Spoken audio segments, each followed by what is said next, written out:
This is Quest of Life. We are a not-for-profit offering free online peer support groups, and this is a demonstration of a facilitated group. So keep in mind that your experience might not look and or feel the same as this streaming group. Not every group can be the same, as every facilitator is different, and so are the group dynamics. That said, if you'd like to join a support group, you can join us through questoflife.org. And if you want to support us monetarily so we can run more free groups for more people, please also do that via our website, questoflife.org. Awesome. So this is the first session. So I guess first we will do intros. I don't know if you guys wanted to show the intros, but I'll just put them in the chat. Okay. Cool. Difficulties.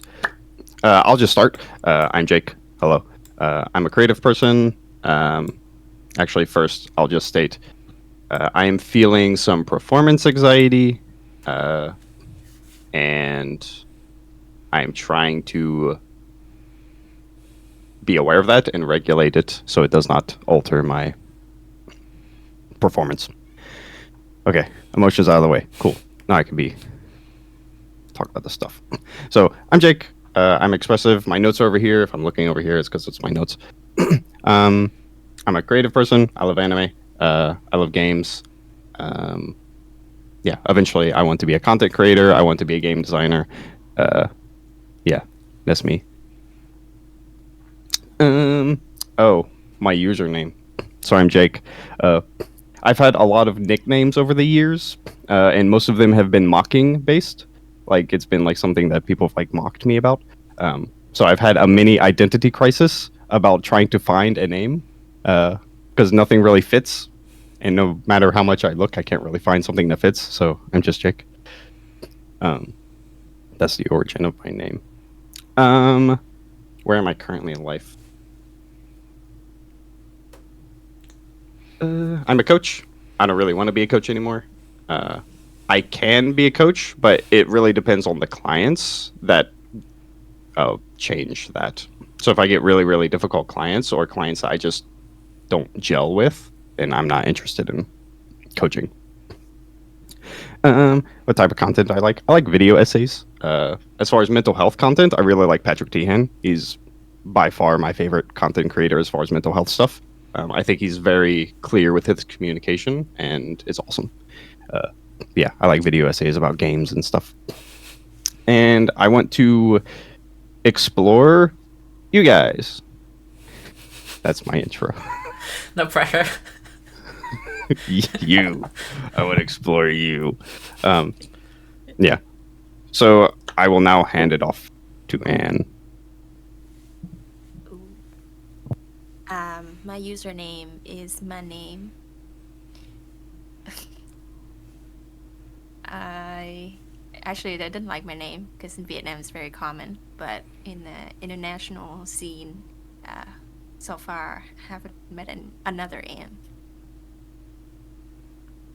Where I am in life,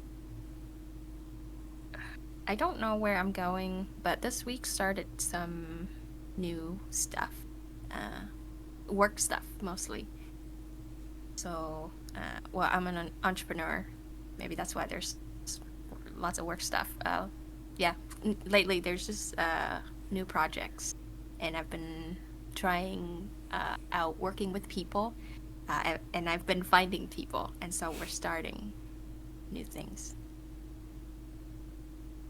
What resonates with me most from content-wise? I watch a lot of YouTube, a lot of it true crime, and mental health. I think because I'm interested in mental health, I do a lot of psychoanalyzing when I watch true crime, so that's fun.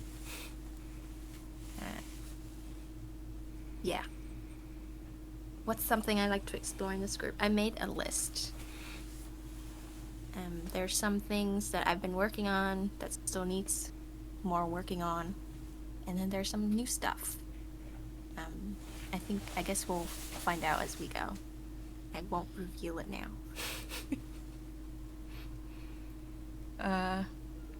I'll pass to Tom. Cool. I'm feeling super nervous because this is gonna be online. Otherwise, like, well, actually, I'd probably feel nervous anyway if it were any kind of new group where I'm a client. So, but yeah, this definitely ramps it up more. Username. Actually, I don't think I want to say my username, but it's a pun related to my game and the dinosaur. That's the origin, but I don't want to say it.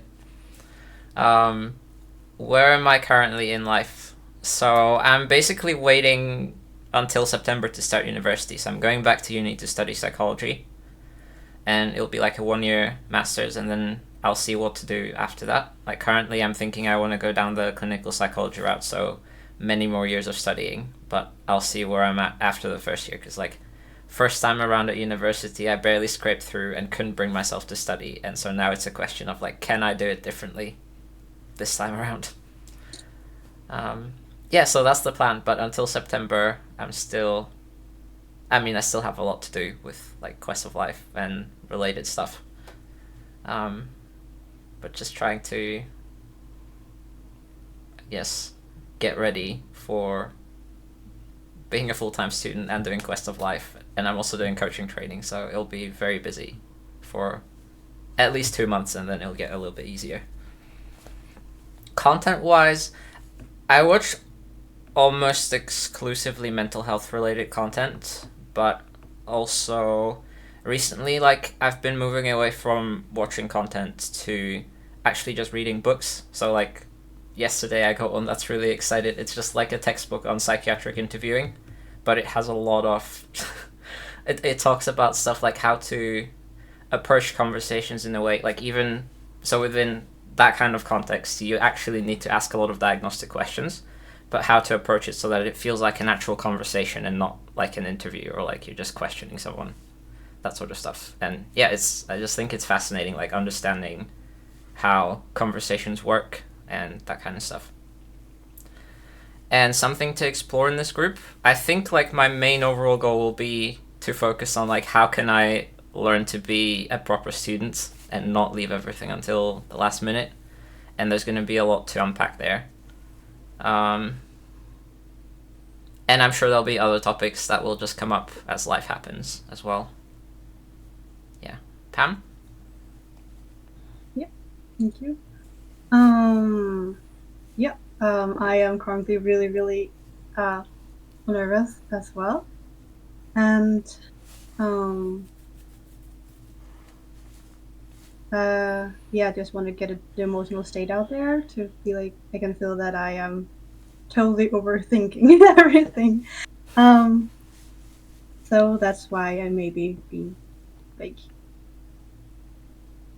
I'm here and I will keep coming back, but I might be like, my eyes will wander a lot, I guess. And then I feel a little shy and ashamed, but I am also trying to just give that space and place. My username, it comes from me starting playing League of Legends for a long time ago. I needed a username and I wanted something unique, and my approach to that was to just type random keys on the keyboard and hope that something pronounceable would come up. So it ended up being Pamly, because I thought it sounded cute and unique, and it stuck. And yeah, I go by Pam, and currently in my life, I am figuring out what to do next. I don't know what I would call the state. It's like I am in between jobs, trying to figure out what the next job would be. Also trying to figure out my vision and what I would like to focus on in life. I can be kind of scattered brained, and I would like to narrow down the focus and find something. What kind of contents I like is mental health, a lot of mental health, and relationship advice. I really do like to dig deep into relationships and different dynamics and just knowledge regarding that. So that's what my YouTube page is filled with.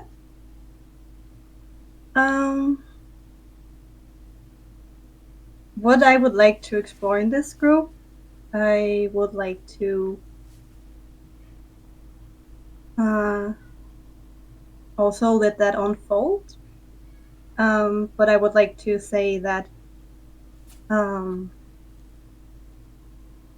myself, I'd like to explore myself and see how I quote unquote perform. I don't know, like how I interact in this setting. And I would like to explore me trying to be the most authentic self I can be. Yes, that's my introduction. Rad. That's everybody. Cool. I feel like I had something. Whatever. I do not. Yeah, so now I'll just do like some bulk information stuff, and yeah, at the end I'll check in if any of you have questions. So first, ultimately my goal, so there's like two separate things. There's the role of a facilitator, and then there's my goal as a facilitator, like my personal goal. Ultimately, the role of a facilitator is about bringing attention to things, like calling attention to like elephants in the room, and ultimately helping you guys support each other. So the facilitator actually doesn't need to facilitate much because y'all will be so good at communicating that you would just not need facilitating. My goal ultimately is to help you guys feel better. And to help you guys feel better, helping you support each other is one way to do it, and like bringing attention to things is another way.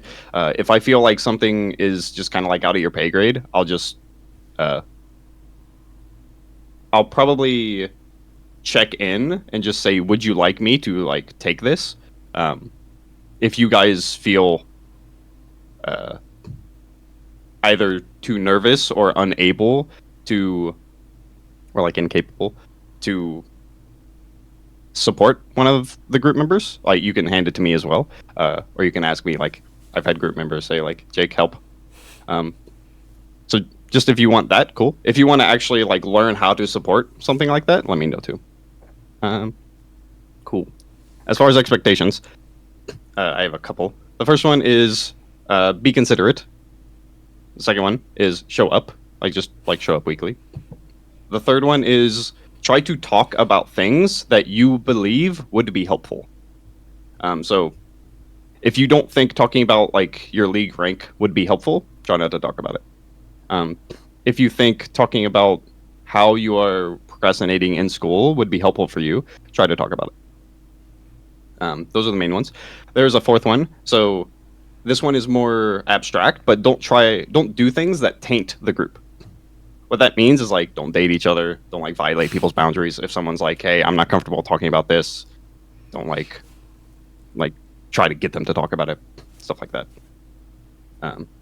Yeah. Ultimately, if you're curious about something, I lost my train of thought. Yeah. If you're curious that if something would taint the group, just ask. I'm very authentic and I'm pretty considerate, so I won't hopefully be mean about it. I don't think I'll be mean, but who knows? I could be on a bad day or something. I don't know. Yeah. Something that is important to me is for you guys to feel safe. The more a person feels safe, the easier everything gets mental health wise. So if you feel safe, that's very good. don't share things if you don't feel comfortable sharing them. Cool. Next is coaching stuff. So, with any of the coaching stuff, if you have questions about anything, let me know. Or if you're ever curious why I do a particular thing, I can definitely talk about it. But this is a bulk coaching information. So, you will help people in one of three ways. The first is exploration. So this is exploring a problem. So like, oh, what do you think about that? That's a very exploratory question. Second is problem solving. This is the most common, which there's like surface level problem solving and then deeper problem solving. And most people just do surface level. So it's like, hey, have you tried to just feel better? Like it's a very surface level problem solving thing. And then the third is helping them feel something. So this could feel accepted, heard, safe, validated, whatever. If you help people feel a deeper emotion, that's where a crit takes place usually, and that is like a big healing moment for this person. But that's like how you support people, is like one of those three ways. Every like therapy technique and all coaching skills and everything is built on those three. It either helps you become more problem solving, it helps you like explore better, or it helps you help them feel stuff. By the way, all this is my opinion. That's not fact. That's my opinion. So you can get really deep into techniques. So there's like open-ended questions. There's like going meta. There's like personal disclosure, all this stuff. But ultimately, the more you try to understand this person, what they feel, and why they feel it, the better you will be at communicating and helping people in general. So now to like the main skills. I think the more empathic you are, the easier everything else becomes. But as far as like the main skills that everything's built on, there are two. Summarization / reflective listening / interpreting. That is the first skill. Second one is questioning / exploration. So questioning can be open or closed. And then the third one that I like to talk about is empathy, or like trying to feel what this person's talking about.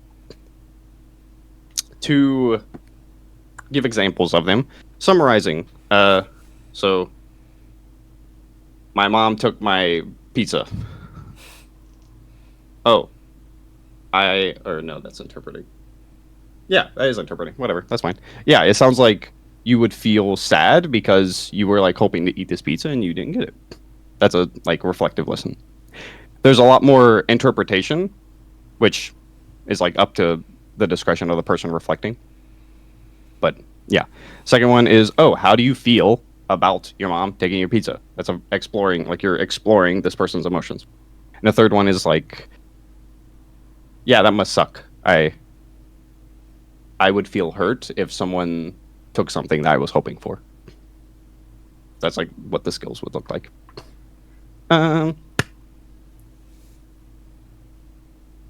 Reading my notes. Oh, the last one that is more group specific is balanced participation. So if you notice someone hasn't like spoken for a while, check in with them. If that becomes a theme, then we can explore it if you guys want to.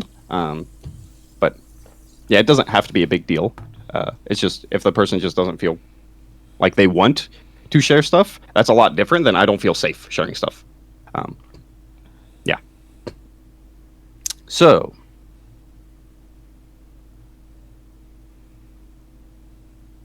cool. I'm done. That's my intro stuff. So first, any thoughts or questions about anything I said? To what extent can we loop you into the conversation? You can loop me as much as you want, honestly. I'll just let you know, like, if I...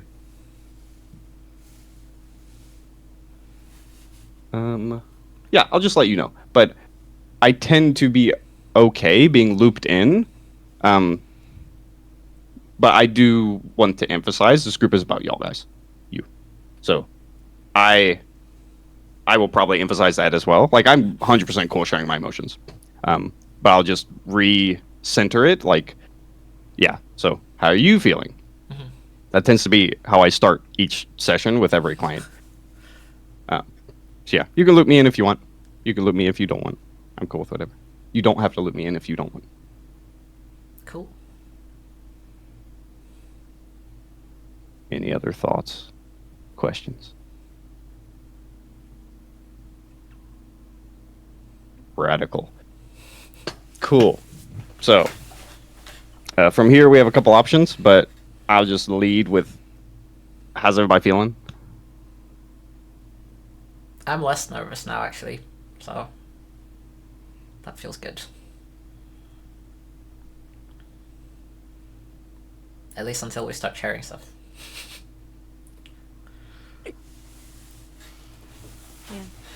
Yeah, I feel calmer as well. Now just a regular tired.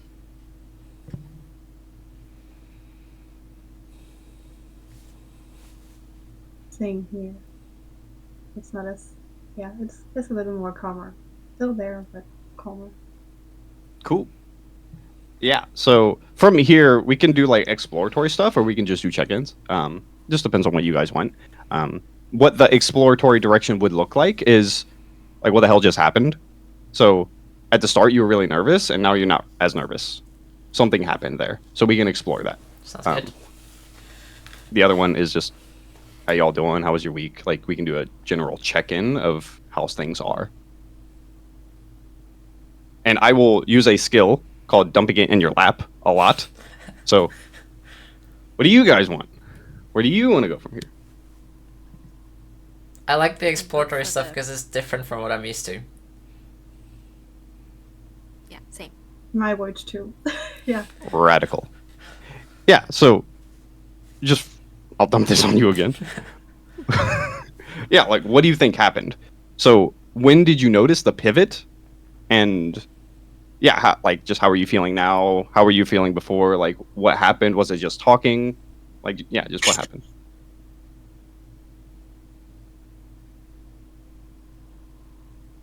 First thing that comes to mind is, I think, just time. Like having a few minutes where I could just sit and listen with no pressure. That kind of like, I guess that just gives time for the emotions to regulate themselves. And like, I'm not fighting them, but it kind of just tapers off.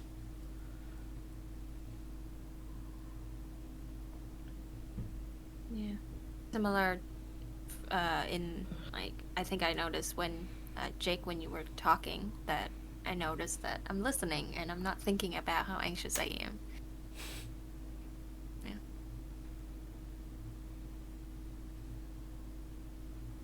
Yeah, it was also for me when Jake was talking, I got the time to listen and not focus on my emotions, I think. Yeah, interesting. So, based on what you guys said, nervousness is connected to pressure for some reason. That would be thing one. Thing two is, it sounds like the more you think about it, or if you can turn off your thoughts about the emotion, that also alleviates quite a bit of tension.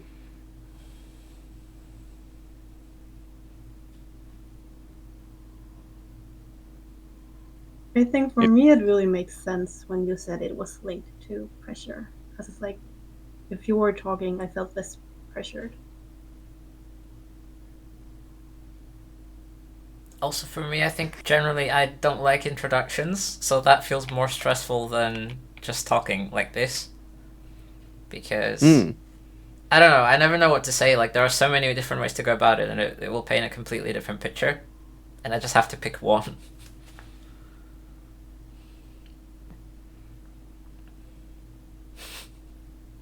Yeah, I think introductions tend, at least for me, they tend to feel a bit less authentic and easy for misunderstandings. Yep. And I would see there being a lot of pressure on that. Like, how do I communicate my entire personhood in an introduction? Like, that just feels difficult. And then because we're recording it, it feels like it's set in stone. Like, it's not like when you just talk to people and they hear it and then they get a different... I mean, I guess people can watch more than one video and get a different impression, but it feels more permanent than just saying it in real life. Yeah. I resonate Oh with no, that. he's taking notes. I mean, I can. Sorry, I'm just. No no, one's it's fine. no one's ever called attention to my note taking. Yeah, I could actually share my notes if you're ever curious about anything. I'd be With interested. groups, I tend to post a summary, but which are literally my notes. But yeah, so yeah, the last thing I wrote down is there's like, if you share your emotions, there's like a permanence to it, and like I think that's just like an interesting topic and like interesting experience that I'd like to explore. But yeah, so if you want to do pure exploration stuff for this session, and we don't like have to do check-ins at all, I'm cool just like going with the flow. Sounds good. What do you guys want?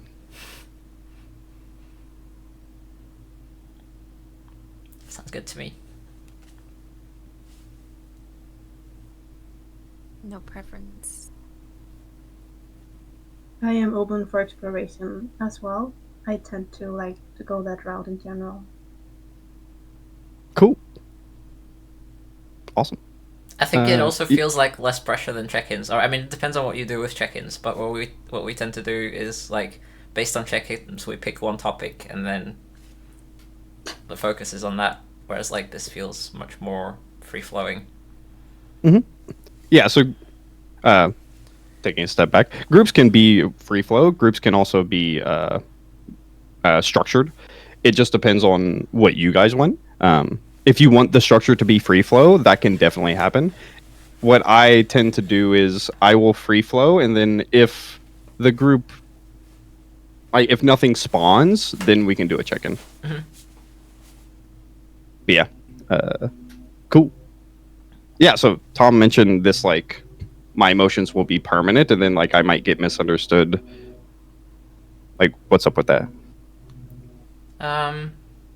So I don't know if it's just the emotions, but also like more generally what I share. Like if I'm introducing myself, I'm giving very little information in a lot of ways. Like it's just a tiny slice of me.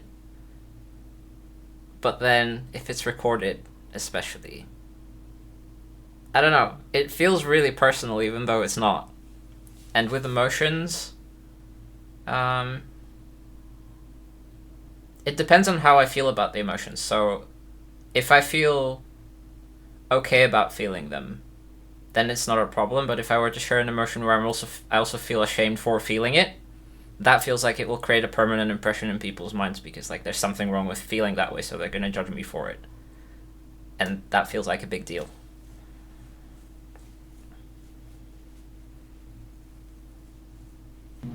Does anyone relate to that? Yes, I relate to it a lot. How is it for you?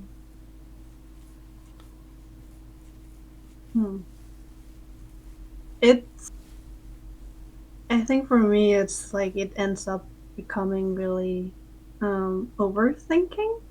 So I kind of tend to have a lot of emotions and then feel ashamed for having them because how would people react to them? And then I will overthink, how should I express this emotion correctly? And saying that, I know it's like emotions are emotions, they're reactions, and they're okay. But that's the thought process I go through when I do not feel okay with my emotions. But if I feel okay with my emotions, there's nothing there. It's just like a reaction.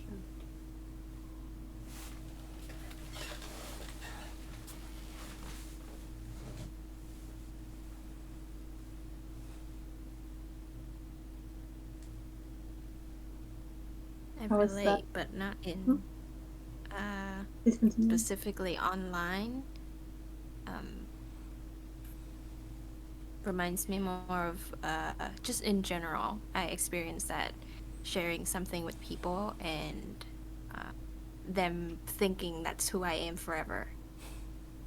They never update me in their head, and that's just in person. So,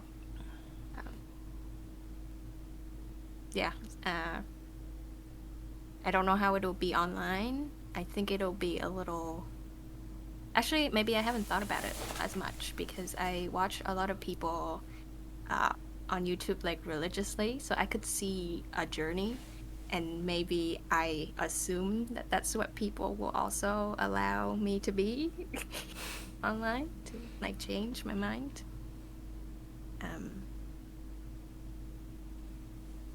Yeah, but if they don't, it would just be what I used to experience, which I think I understand now to be okay with that.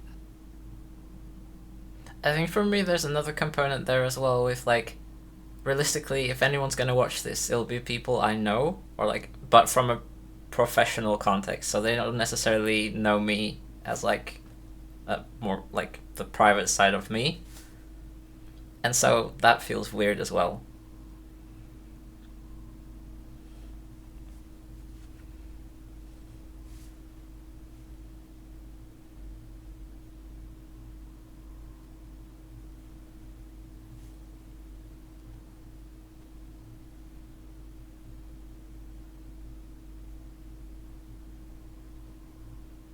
Yeah, so I'm hearing two directions here. The first one is more deep, and that's just what's your experience with people not allowing you. Like I think Anne worded it really well.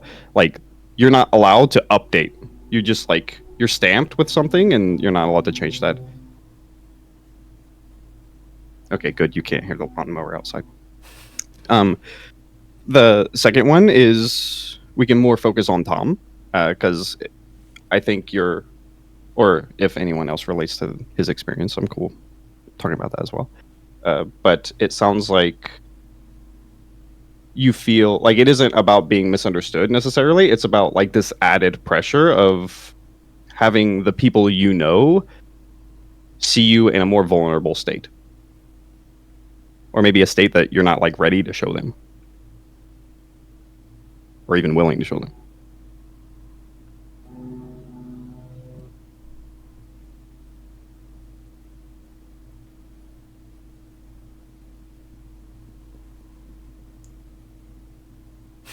I don't know how to pick.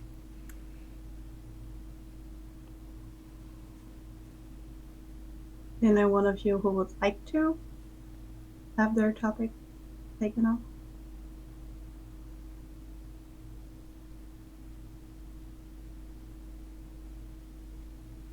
Don't mind either way. It's not helping. Yeah, maybe Yeah. a topic eventually would be indifference, but that's that's a No, later session. I'm always pretty eager to explore my experience, and then I don't know how to make decisions like that because it feels like I should be polite and be like, "Hey, you should have this space." Okay, different topic then. I like talking about this with people, but who should you be? Consider it.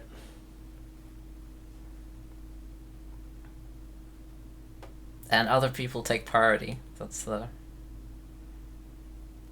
theme of my childhood.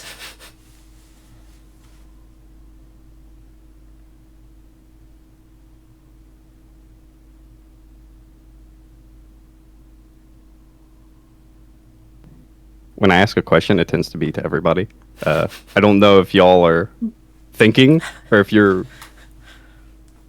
I guess I am feeling uneasy because I'm unsure if I'm supposed to say something. Yeah, I didn't know that you asked everyone. Cool. I thought it was for Tom, and I thought we were going to the topic for Tom. I'm cool with whatever, homie. So with the group, I have a very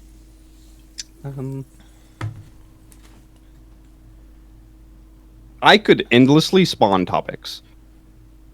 So it really depends on what any of you feel compelled to talk about.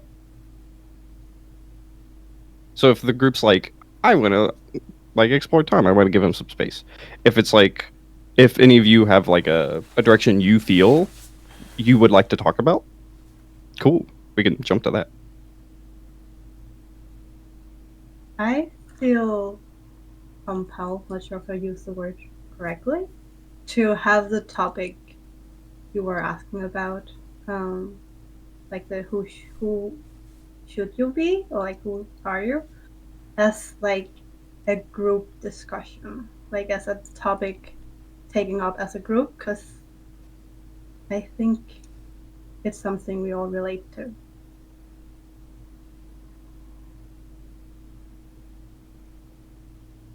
And I can be wrong, but I don't know. I think that sounds good to me because it's also a very relevant thing for like how to make the group function well. Because that's, at least for me, that's going to be a recurring thing. Like what's okay, what's not okay. And also because it's slightly different from how I run groups. There's also like that mismatch of expectations where I'm still figuring out like how is this group going to work. And I don't want to like railroad it into what I'm used to doing.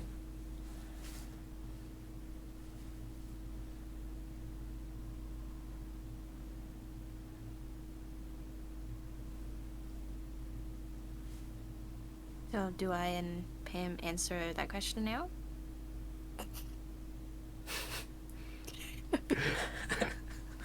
I'm going to dodge that and give it back to you. What do you think? I'm interested in your answers. I appreciate the authenticity, Tom. My first thought when you asked that was, I can be whoever. But then I've had time to think more about it. I think in this context, I can be whatever means for every group setting, I start figuring out who I should be based on the needs of that group. Yeah. So like you might be a different version of you in different settings, but there's still like there are still shoulds there. Yeah, as in, no, like for every group, I eventually will figure out a role that's missing, and I will fill in that role for that group. You're figuring out what's missing, or the group? I do. Mm-hmm. Yeah, and so if you see me in a different group setting, I think you would see a different me.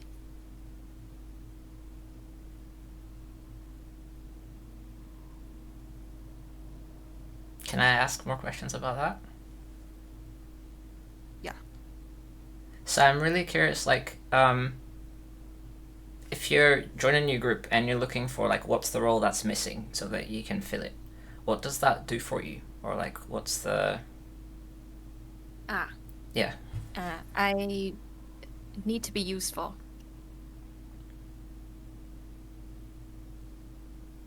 How come?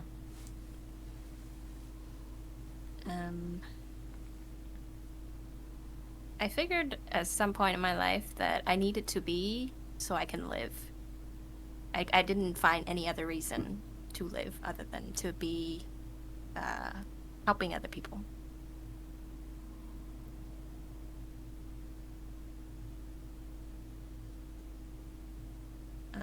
Yeah, so that's evolved a little bit with coaching in the last couple of years, but I think this pattern, or like my core defaults, my default mode is still, if I don't think about it, that's what I'm gonna do. I'm gonna find a role and fill it.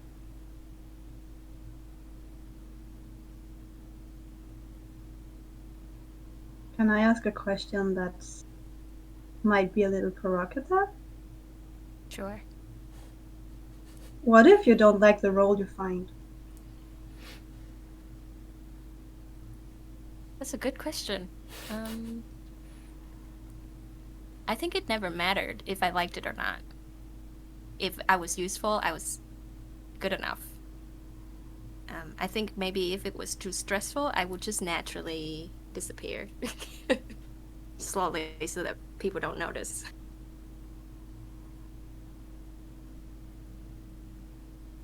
Thanks for sharing.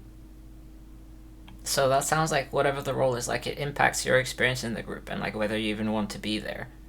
But it also sounds like you don't get a whole lot of choice. in like who you want to be or like who you're going to be?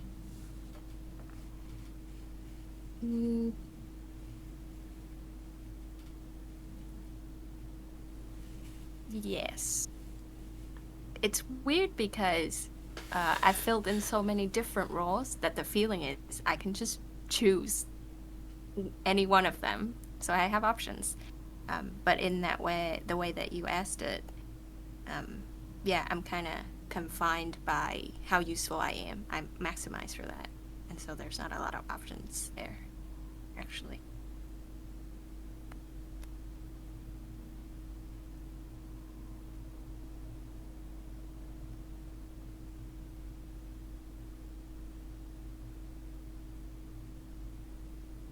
I would say I resonate a lot, but I don't know where to go from here. Oh, How do you resonate?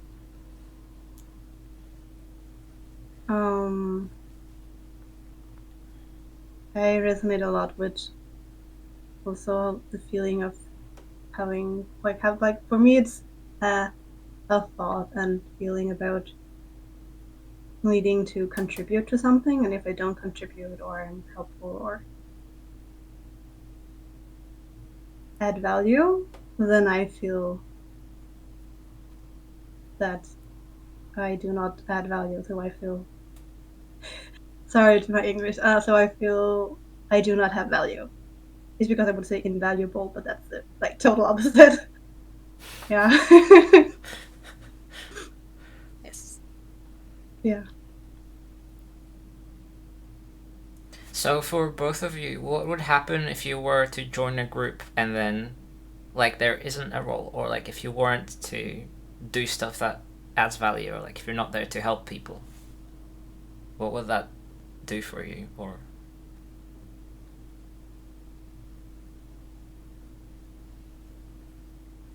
For me, I thought it was.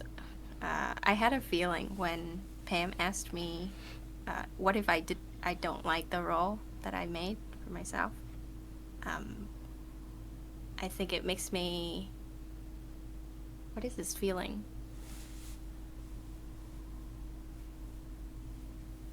Like I want to cry, and that's a very familiar feeling whenever anyone asks me how I'm experiencing things. I think it's just not happening a lot for me. People don't ask. so, and then when someone does ask, it sounds like it's kind of overwhelming. Yeah.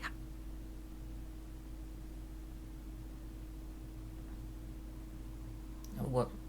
I'm sorry. Give me a second. I'm talking to my dad. Okay. um. Do we wait or continue? Maybe. I guess we can keep going and then Jack will figure it out.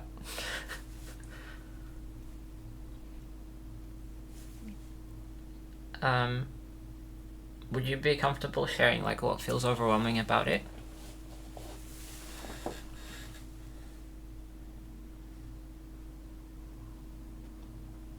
I'm split into two directions right now. One, yes, I want to answer, but two, I want to hear Pam answer your previous question. Okay. I can answer if I can get the question repeated.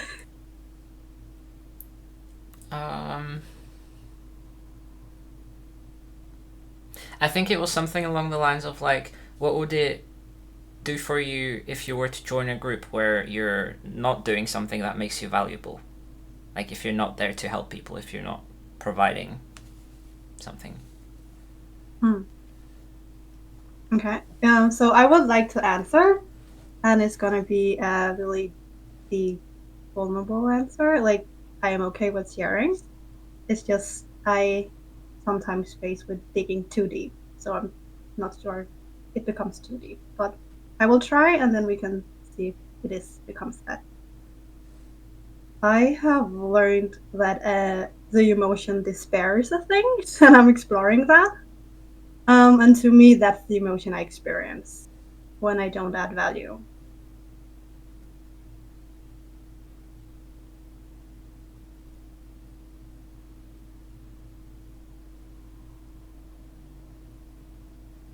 curious how you experience despair. To me, it's a sense of feeling helpless, lonely, isolated,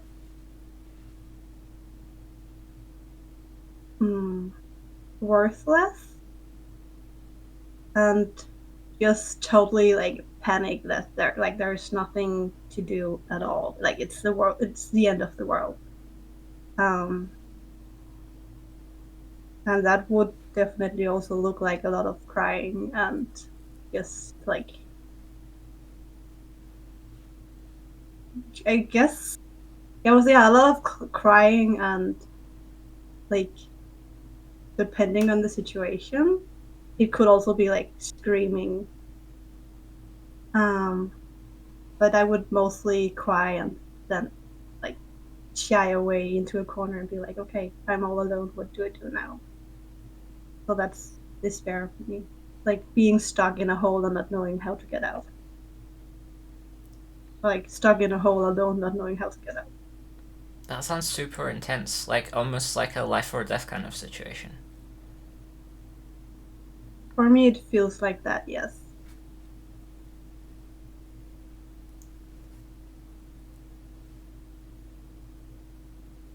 How do you feel talking about it? As I'm not feeling the emotion right now, it's fine with me. I am a little concerned about how it affects you guys to hear. And I guess that's also why I'm a little bit, I don't know, wary, I think might be the description.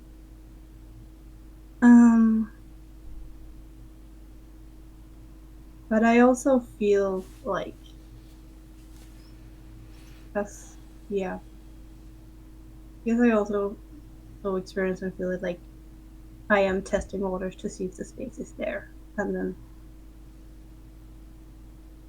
that's how I see it. And then I forgot the question already, but yeah, that's my answer. May I jump in for a second? For me, it's okay. Cool. I'm not sure if I should wait for everyone's consent or if one person is fine. So you mentioned wanting to know how it lands in the group.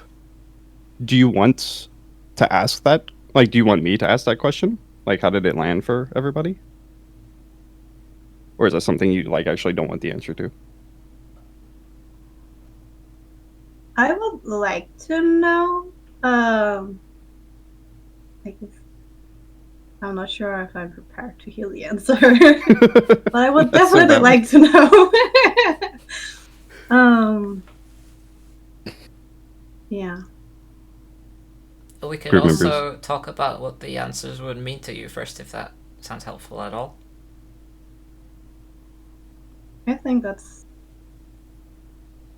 a great way to go as a mid-step, yeah. Are we okay with going that way?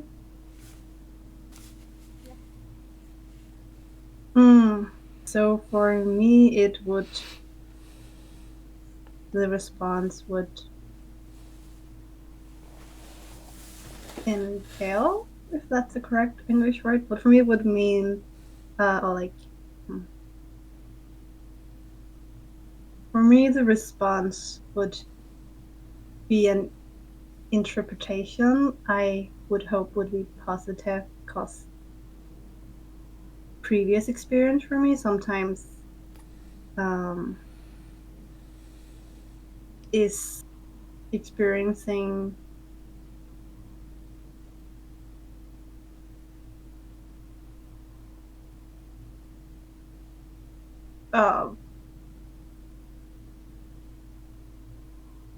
I don't know how to describe it, but experiencing, I guess for me, anger and guilt for sharing an intense emotion. And with that, it's because I often translate anger and frustration as me being wrong in what I'm saying.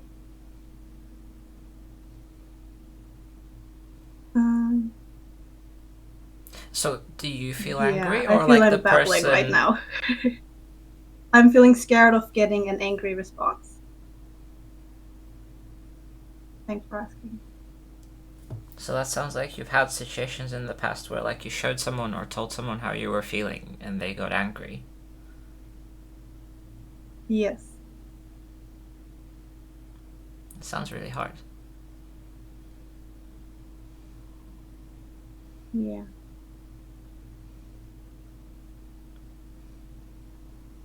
Sounds scary.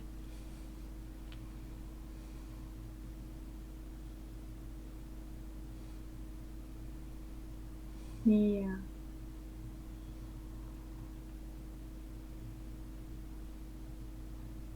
Yeah, it feels scary and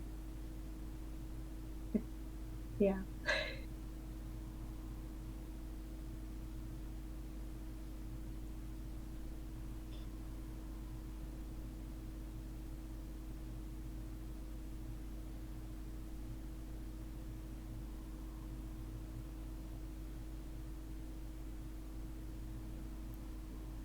Jake, I'm curious what's going on for Okay. you because you keep smiling. I smile for a lot of reasons. So one, so what's going on with me? I'll answer your question first. At the very end, I'm like, okay, is this awkward tension space? Is someone thinking? Should I jump in? And that I kind of I like sitting in the tension to see if someone breaks. And I just find it, yeah, I start like getting, I just smile because I'm like, this is funny. There's a lot of tension right now. um, yeah, so there's that. Uh, I have like 4 directions. Um, You gonna give us the list? mm, I think there's a wise decision, and then there's like we would have to cut stuff off otherwise.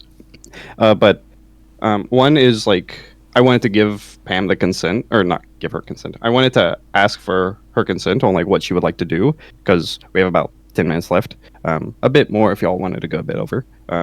But like we can explore this further. I have a different thing that if yeah, I'll just say mystery loot box.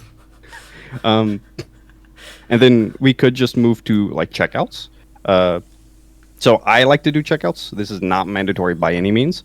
A checkout is just essentially how are you feeling after the group session, and it give yeah I like there to be a space for you to express how you're feeling at the end of the session.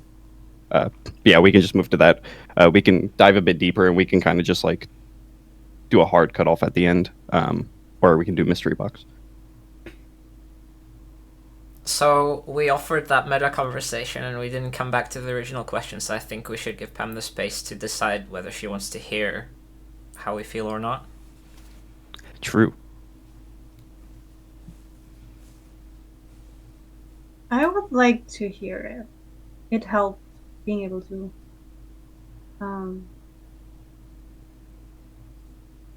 voice where like the mid state or what I was hesitant about, why I was hesitant about hearing it or not.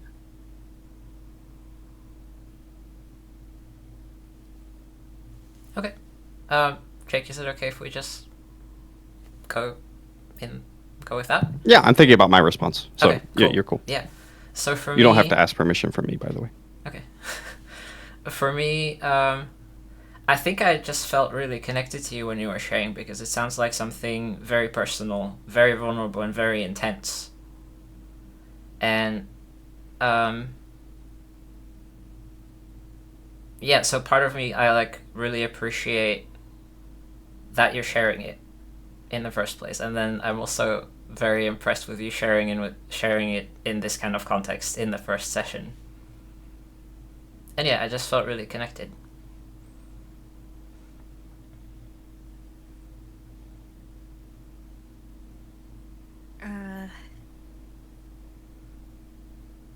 I had a first answer when you asked that I'm not sure. It could go either way. So it was, and this is from the context of whenever so when you first shared without more context, it sounded to me like I assumed that you were feeling like burdening other people because that's how I feel. So I assume other people feel the same thing. Um, and so usually when somebody shares that with me, I would say like what you shared does not affect me at all. Is my answer. As in like it's fine. Like you don't fuck up my life because you shared something about your life. But so now that I hear that more, I understand more context. I think, well, first of all, I don't understand how people can be angry at somebody sharing something about them. It's just logically, I just can't think of why. Yeah, and then I was thinking that one is I feel like I can understand where you're coming from, especially with this being like our first session.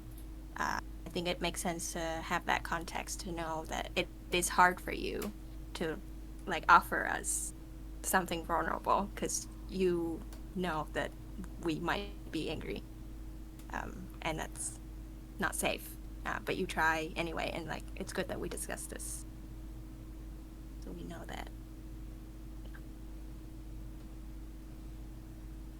I just remembered one more thing I was thinking about, but this is more logic than feelings. But I was really curious at the start when you first shared whether, like, there was also something, like, we talked about that idea of, like, needing to provide value in a group, and I also wondered whether something like this is part of that worry. Like, if you're sharing, how does that affect this value equation? Sorry, I'm not sure I understand the question. Oh, what's a different way to say it? Can someone like reflect, or does the question make sense to anyone else? Can you say it in your words? I Okay. I will try. I don't think it's gonna be better than what you said, but how I interpreted it was does it what you shared now about how being vulnerable can make other people angry. Uh, is there is it related to what we were talking about earlier about you needing to provide like value in a group if there's a connection, right?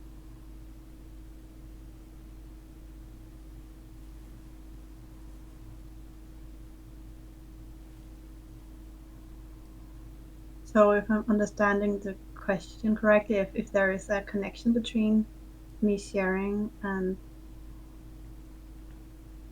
adding value, and it's hard for me to answer because I think there is a connection, but there's not a direct connection.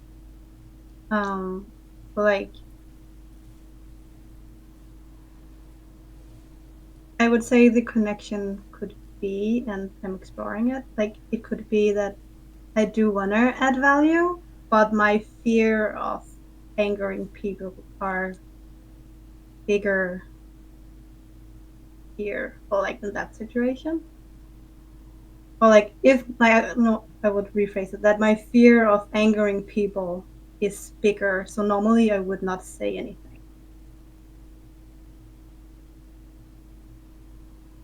So I guess I'm not sure. I guess my first thought is they are maybe not that connected. Um, yeah. Um, then I would say thank you for sharing your perspectives because it's really helpful. Um, Did you want Jake's as well? yeah, sure. If I can get Cool. that. Yeah, I'll echo a lot of what Tom said. Well, I think it isn't surprise. What is that emotion? I guess I was caught off guard, because originally you said like I felt. How do I word this?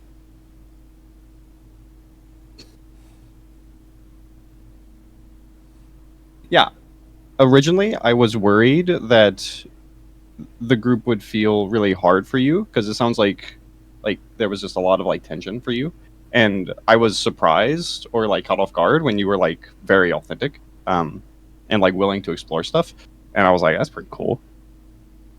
Oh, and I felt like connected with you and appreciative. I also felt appreciative for like Anne being more vulnerable too. I was just surprised because usually the first sessions don't get that deep, so I'm like, that's pretty cool. I like that.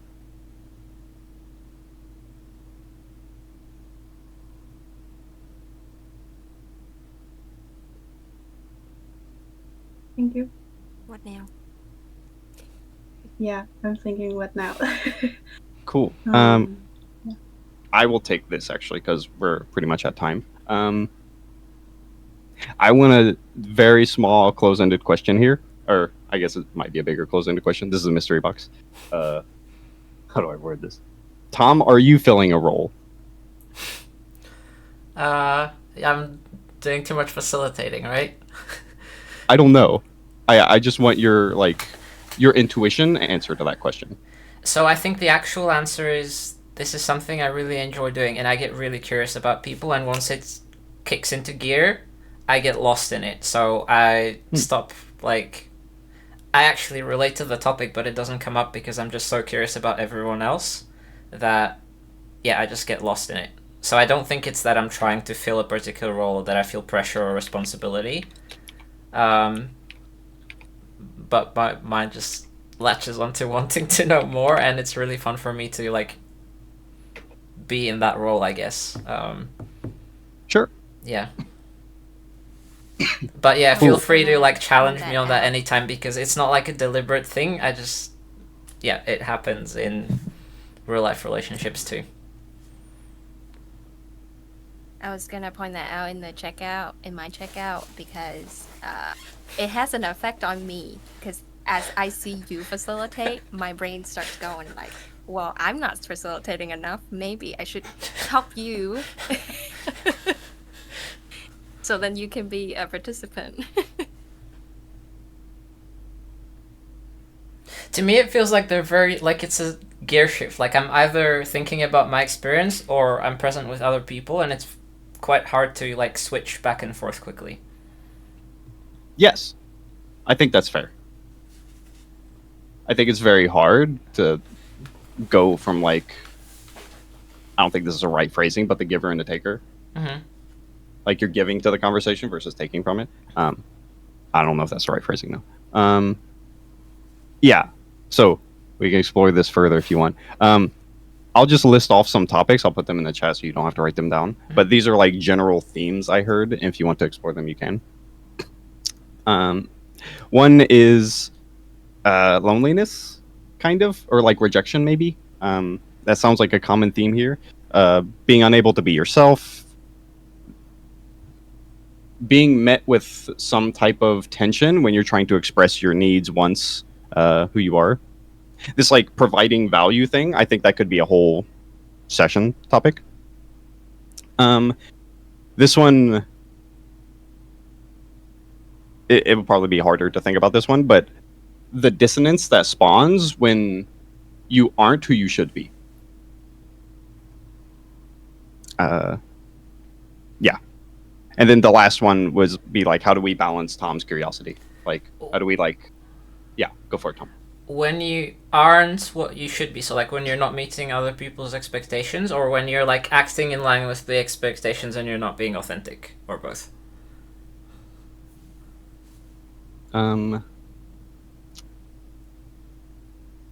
The way I worded it is the dissonance that spawns due to who you should be versus who you are.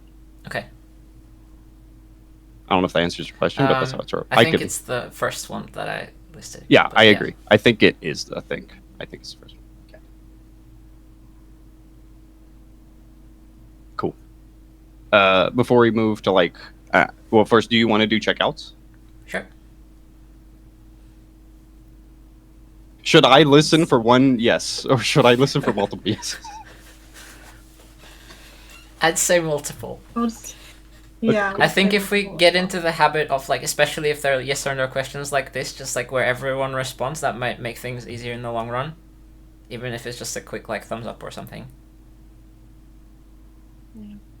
Or like pass if someone doesn't want to answer.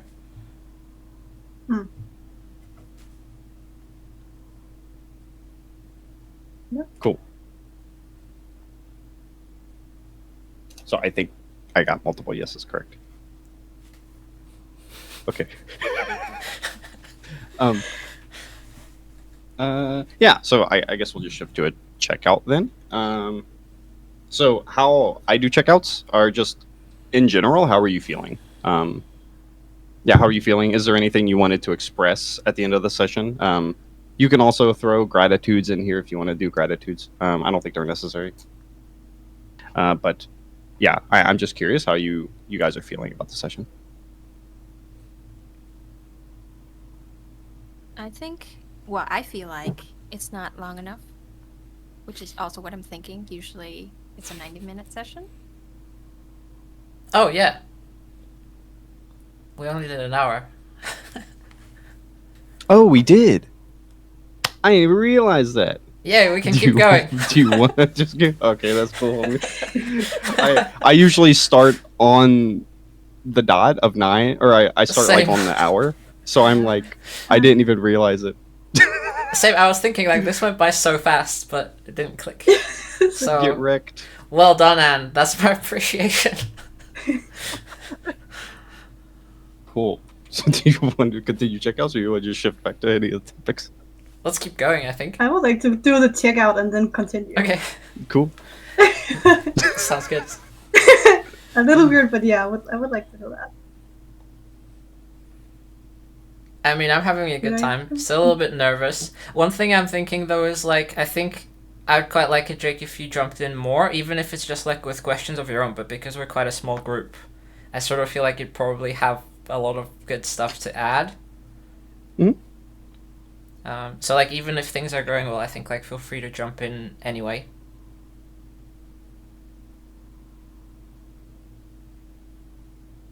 I will try. It will be hard for me to balance like interrupting people versus like I really like you guys feeling like if you are like gaining something from the conversation, like with if Tom's like really curious, he's exploring stuff. I could foresee myself struggling balancing that. Like, okay, Tom's like kind of, yeah, he's feeling like compelled to like keep going. So like, how do I like jump in? Because he is getting somewhere. So like, So what I'm hearing is if I want to see more of you, I need to restrain that impulse. if you want more of me, just ask. Okay. You could just say like, hey, I would like Jake's thoughts on this. Okay. Like this could be from any of you guys. Sounds good.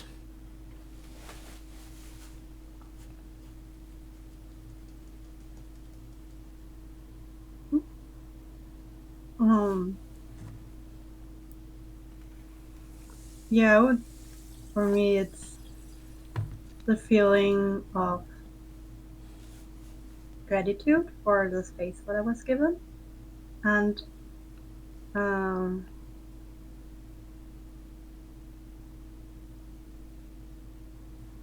yeah, that's that it's that, and then also just to check out is how are you feeling. So I am also kind of feeling it's like the next step in my feelings is like feeling bad about taking space. The classic, the most classic group theme you can have.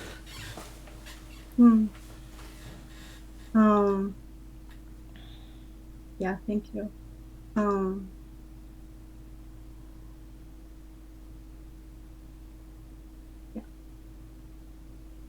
So I wanted to share that, and I guess that is my checkout. Yeah, because I really feel guilty for taking space, but I do know that it's like, I do know right now it's a feeling that's there, but I know I shouldn't feel guilty about it. And I wanted to put it out there so you don't feel like you should do something about the feeling. It's just there. And it's okay. May I validate and invalidate? It's okay to say no to this. Yes. Yeah, I'm just not sure I understood the question. Yeah, I'm going to Like, I validate didn't hear you, the last but part. also invalidate you. Yeah, that's fine. Okay. Okay, let me remember what you said. Yeah, I shouldn't be feeling guilty. I think you actually this could come off wrong. I think you should feel guilty just based on like the components I've heard so far. Like I'm reading a lot of subtext here, so I can be wrong about all this. So first, it sounds like you guys are struggling like with worthlessness. Like you're just not allowed to exist. That's like the way I would word it. And if you are existing and you're not allowed to exist, you should feel guilty. Like those two components do equal guilt. Like that guilt is like your compass telling you you're doing something wrong. And if your compass is like built on you're not allowed to exist, yeah, you existing and taking space should make you feel guilty. I What are am your not thoughts? computing what is said. Okay. Did anyone else get what I said? I mean, go ahead. Yes. Oh, so I get from that is it's not like you should feel guilty, but the math is mathing. If if I'm feeling like I'm worthless and I'm taking up space, like I'm worth something, then the math is I'm gonna feel guilty. So I think that's to not contradict, but to invalidate the statement. I shouldn't feel guilty because you're gonna feel it. That's the math. Okay. I think so. It's like, it's another way to say it's okay to feel guilty. To me, it sounded like it makes sense for you to feel guilty. Okay. Okay. Then I understand the gist of it, but not the words. Sure. But thank you. We can also like if you ever wanted to do this, we can actually I would be curious what about it you understood and didn't understand, and I would like to try to clear up any like misunderstanding there. But if you don't want to do that, cool. Because it was kind of just an off topic, but I would in the future. I think for me, it's an overdrive right now. Yes. Yeah. Cool. So we need Pam to go back to Fountain and heal. Any leaguers here? No league? No league? Okay. Pam, do you league? Oh yeah, you said in the I'm not sure. the I intro. don't like it. I'm not just understanding the question. Do you play League of Legends? Then yes. Okay. You understood Sometimes, yes. I'm essentially saying she needs to go back and like rest and heal, like recover all her stamina, and like she needs to go to the hub, like the hub city, and like heal. So, I am now going to formally ask that Anne and Tom take a bit more of the conversation, or me. Like if you want to give it to me too, I'm cool talking about stuff.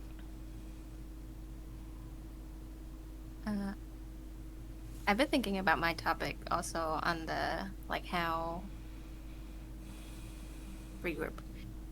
Tom asked the question, what would happen? I think what would happen if I don't have a role in a group? And I answered it, but I didn't answer the question. But now I have the answer. But also, I want to hear Tom share.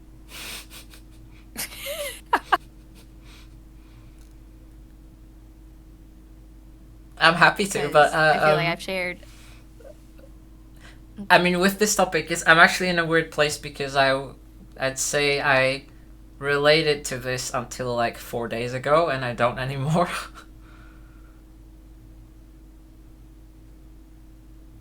which is kind of confusing.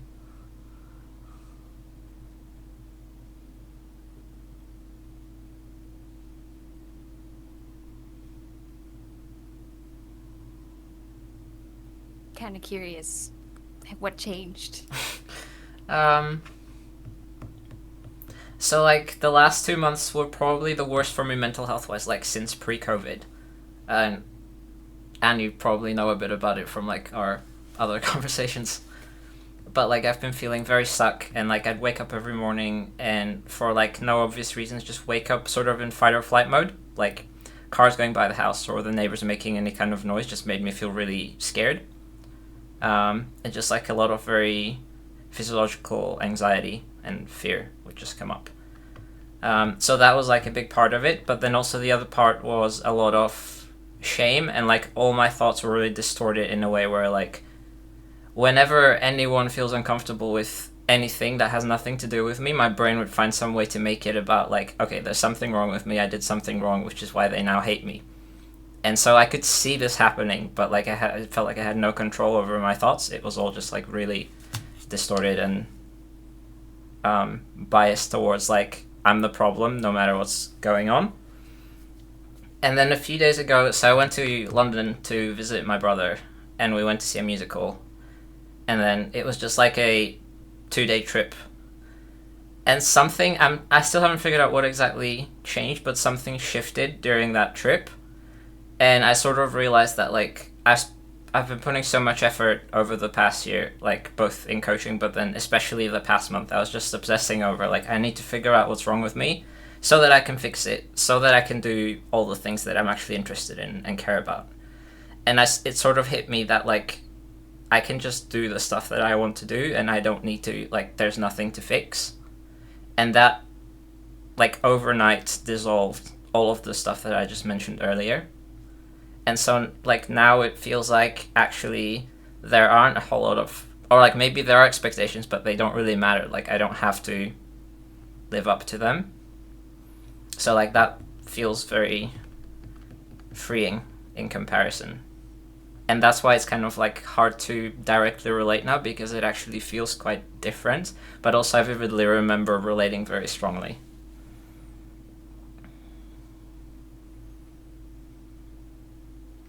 Yay. So I don't know how long it will last, but right now it's good. Because I felt this way before, like 2 years ago, and then had 2 really, really bad sessions with a new coach, which like set me back into that mindset of like, nope, there's something wrong with me, and there's nothing I can do about it. Yeah. And now it feels like I'm back to where I was like 2 years ago. Actually, a year ago, not 2. So it sounds like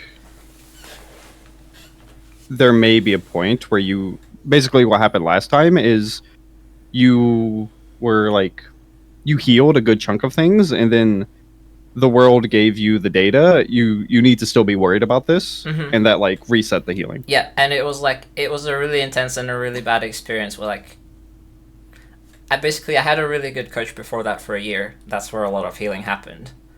And I got to a point where it started feeling like, actually, I can't trust people. Like, I couldn't talk about my experience and feel emotions at the same time. I would just be completely numb so that I could say stuff. And it got to a point where, like, when I talked to my coach, I could talk and feel at the same time. Like, that was the progress in that time. And then I had to switch to a different coach. And with the second one, I was just sort of debating, like, do I just take a leap of faith and try to, like, pick up where I left off with the previous one? And that's what I decided to go with. But then it really backfired because I ended up feeling super misunderstood and invalidated and judged, and, like, in so many different ways. And then after 2 sessions, the coach went, like, I think you should go to therapy. This isn't working. But I felt like the coach was actually, like... It literally started, like, in the first session. For the first half of it, he just kept saying, like, hey, if you want to share anything else with me, I'm happy to listen. Like, he wouldn't give me anything back. He wouldn't ask a question. He just kept saying that.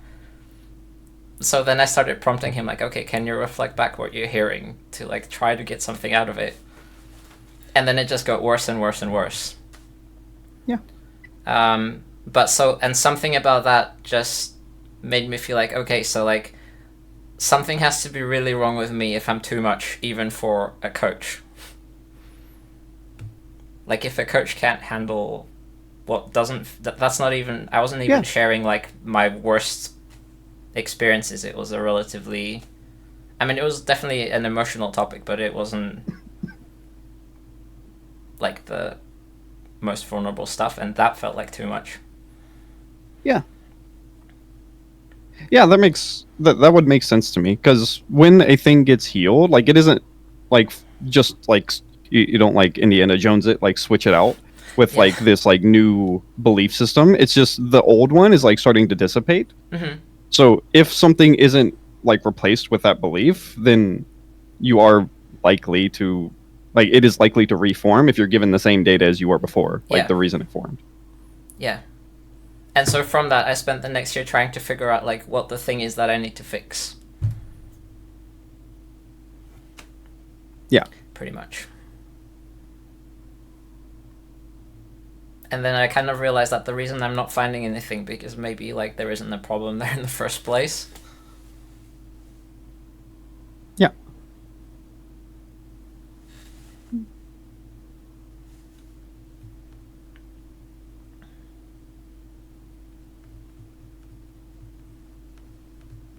Your story makes me feel hurt.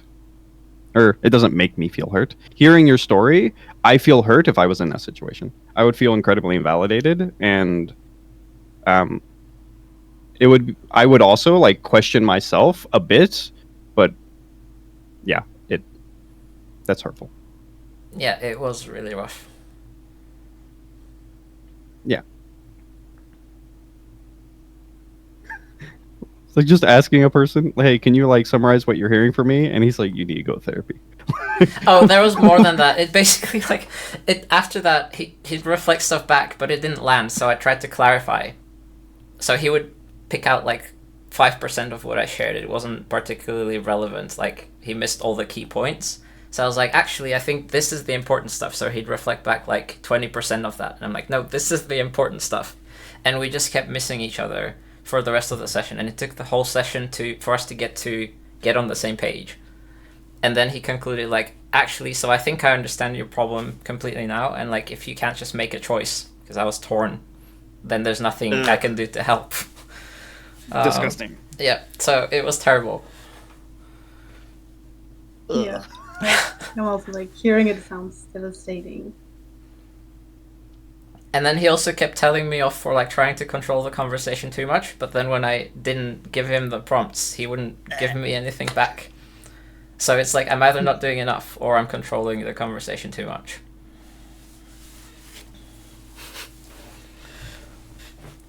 Jeez. Like, what's that called? Like an ego trip? Power trip? That's what it's called? It doesn't make sense. So initially, the way I understood it in my mind was this was probably a new coach and this was like his first session. And then it would make sense that like maybe I threw him a bunch of curveballs in different ways because I had expectations based on my previous coach who was really, really excellent. So that would have kind of made sense. But then later I found out that he's actually pretty experienced, and that completely like tore everything apart, because it's like if he's really experienced, then like clearly the problem's got to be me. I don't think so anymore, but that's how it felt. Yeah.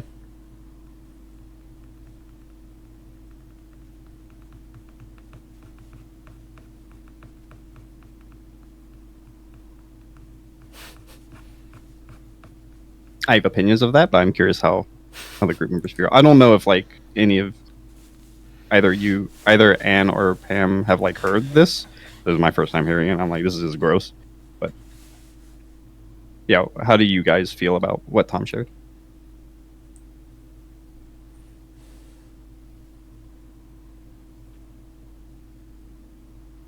I'm thinking of I follow the subreddit where psychiatrists hang out. And sometimes clients as well. And so sometimes there will be stories like this where it's really, such a... I can't use like a negative word to describe this, but people who go for help like this, like you go for help and then you expect help.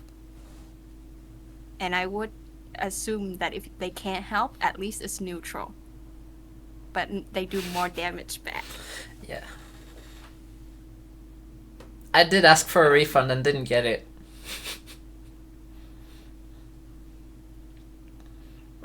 Sadly, that's congruent. Yeah.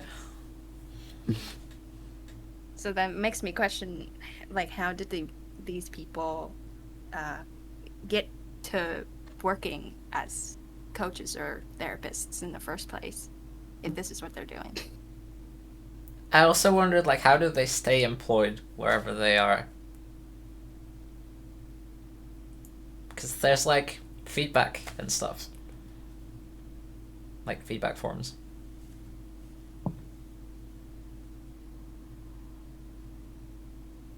Yeah. Just feeling very judgy of these providers.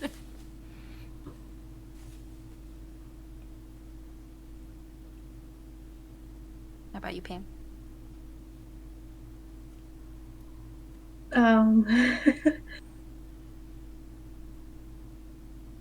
I feel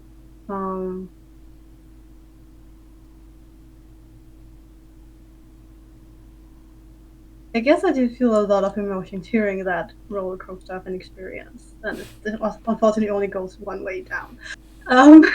So that's really rough to listen to, but really glad it was shared because it resonates with me. So it makes me experience that it's like, because it resonates with me because it's sometimes if having an experience with, like, I have gone to therapy, and if there's not a like connection with the therapist or like their coach, it can be even more invalidating not having a great experience or like a great session with that person. So yeah, it's, I don't know what, like, the feeling of it is just like it's nice to get it aired. I think that's the betrayal. Yeah. Yeah.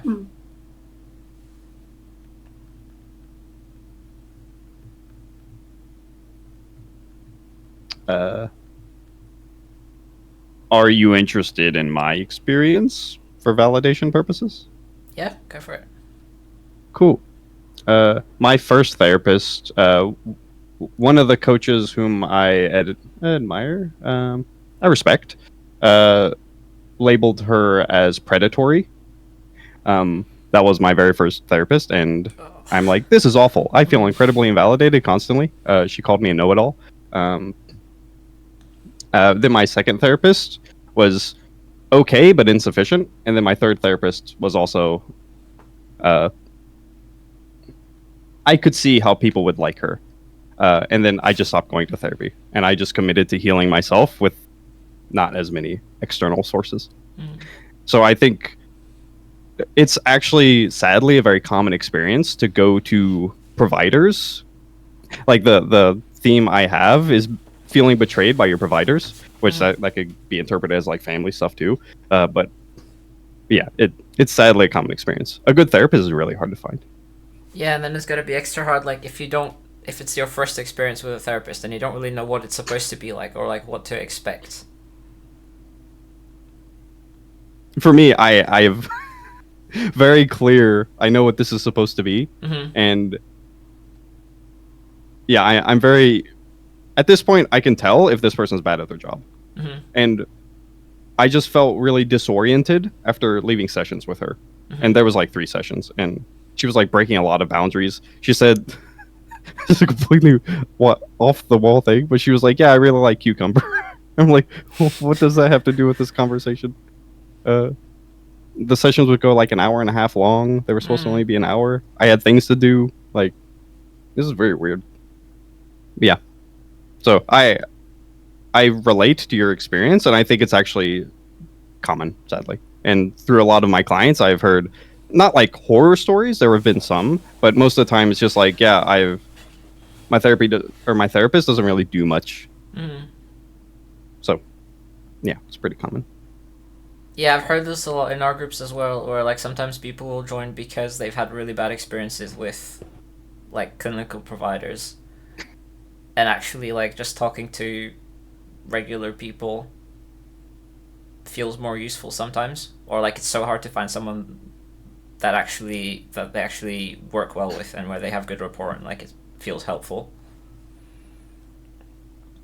Yeah. I've heard some really bad things too. I've also heard a couple bad ones. Yeah, I heard this from a YouTube therapist. Well, he used to be a therapist and he stopped being a therapist. But if you're a therapist and you make someone feel accepted, that will heal them quite a bit. Mm-hmm. You don't need to do all the like therapeutic techniques. Same thing with like just as a friend. If you make this person feel accepted, Mm-hmm. that's probably good enough. That's literally backed by research. Like apparently, out of like there are loads of different modalities, but actually like the key determining factor is the rapport in the relationship, not which modality the therapist uses. Yeah.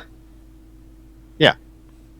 So when I said empathy is one of the skills, that's the main reason why. Checks out. Cool.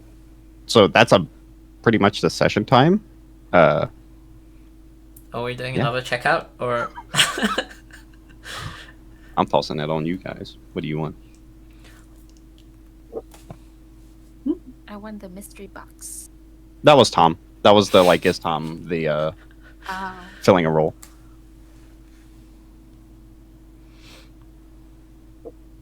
Did you offer just the two options, checkout and mystery box? It was just, do you want to do a checkout right now? Because technically we're at the session time. Yeah. Yeah. We can either do a That's what I'm checkout or trying we to- can just like end the session. Oh, okay. I was gonna explore all the options you offered, but we've done them all, apparently. True. There's other stuff, but it's like bigger themes, like feeling betrayed by a provider, like all the stuff I put in the chat, the like loneliness, being unable to be yourself. We can get to it eventually.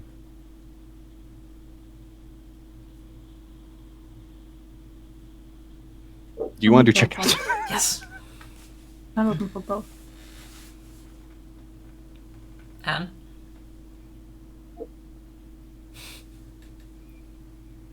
Indifference? Yeah. I don't know if that's indifferent or like not really, but I don't want to go against everyone else. It's both. Cool. I don't really know what to do from here. What do y'all want to do?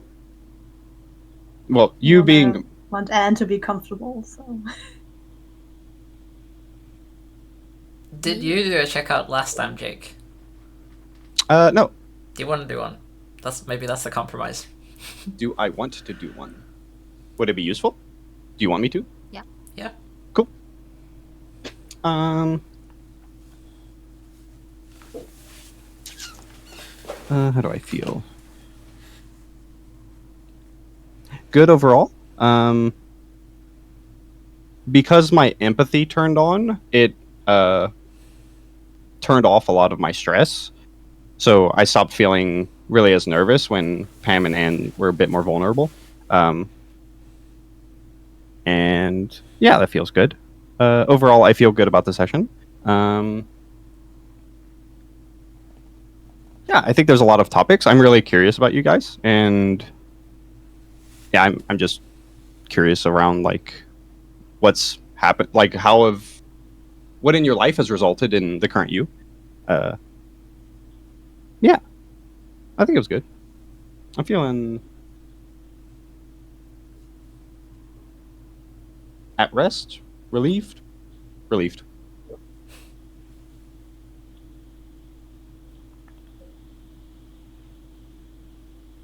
I'm really excited Cool. for next time now.